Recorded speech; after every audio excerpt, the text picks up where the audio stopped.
personal debtor to the world. When you were born, civilization opened an account with you. On one side of the ledger you find John Smith, debtor to all the past ages for the sum total of the results of the toil of the men and women who have lived and toiled before him, debtor to the privations, the sufferings, and the sacrifices of those who have bought freedom from bondage, immunity from slavery, emancipation from drudgery. You are debtor to all the inventions that have ameliorated the hard conditions of mankind and which have emancipated you from the same hard drudgery and stern conditions, the same narrow, limited life of your prehistoric ancestors. Who are you, Mr. Idler, that you claim a living from the world, when you have not earned the clothing you have on your back or the shelter which covers your head? Why should tens of thousands of people drudge and endure hardships and privations to produce all of the useful things, the beautiful things, the luxuries for you to enjoy without effort? You say the world owes you a living. What if the sheep should refuse to furnish its wool to cover your lazy back? The earth refused to produce crops to fill your lazy stomach. The army of laborers refused to let you take all the good things out of the world's great granary without putting anything back.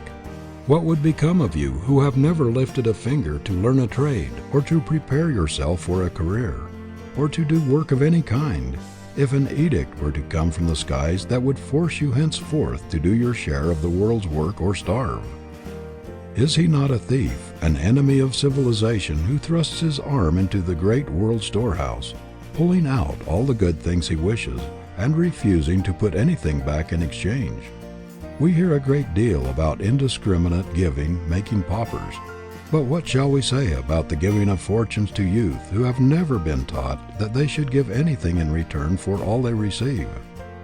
What are the chances of growth in character, in sturdy manhood, for the boy who knows that a fortune is waiting for him when he is 21, and who is told every day that his father is rich and that he is a fool to work, that he should just make a business of having a good time? What are the chances of his developing a rugged, sturdy independence, resourcefulness, originality, inventiveness, and all the other qualities that make for vigorous manhood?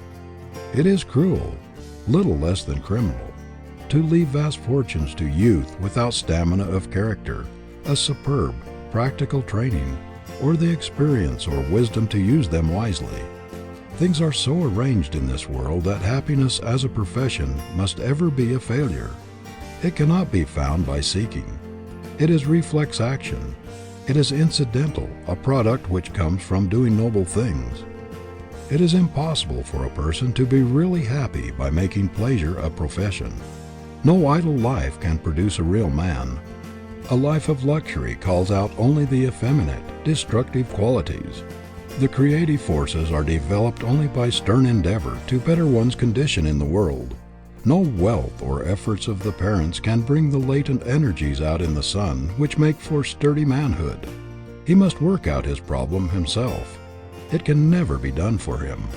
How little Harry Thaw's parents realized the cruelty of bringing their son up in idleness, without a trade or profession, helpless to earn his own living in case of necessity. One would think they would have learned wisdom from the tens of thousands of lessons which ruined lives have taught. That there is no getting around God's fiat, no evading the law. That work, exercise of faculty, self-effort are the only things that will develop a real man. The Creator has put an enormous penalty upon idleness, the penalty of weakness, of deterioration, of destruction, of annihilation. Use or lose is nature's edict. The idle man is like an idle machine. It destroys itself very quickly.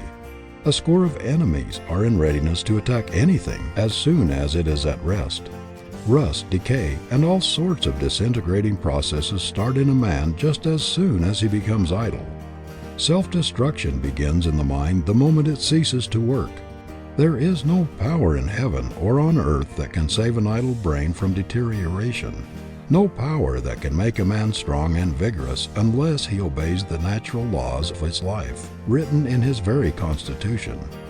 Work, steady, persistent, with a purpose, with zeal, with enthusiasm, with a love for it, is the only thing that can save a man from the disgrace of being a nobody. Work is the inexorable law of growth. There is no getting away from it. The time will come when an able-bodied man who has the audacity, the presumption to try to get all the good things out of the world and give nothing in return will be looked upon as a monstrosity, an enemy to civilization, and will be ostracized by all decent people. The youth who thinks he is going to go through this world on what somebody else has produced or done and still develop into the highest type of a man is attempting to fight against his maker. The very laws of the universe have made it forever impossible. Leave this vast, living, complicated machine idle, if you will. Try to divert it to some other use. Try to make a pleasure machine out of it when it was intended for a work machine, but all nature protests. If you want more YouTube content like this, check out our playlist. Don't forget to like, comment, share, and subscribe to our channel. We've got an excellent informative video that you will enjoy. Thank you very much for watching.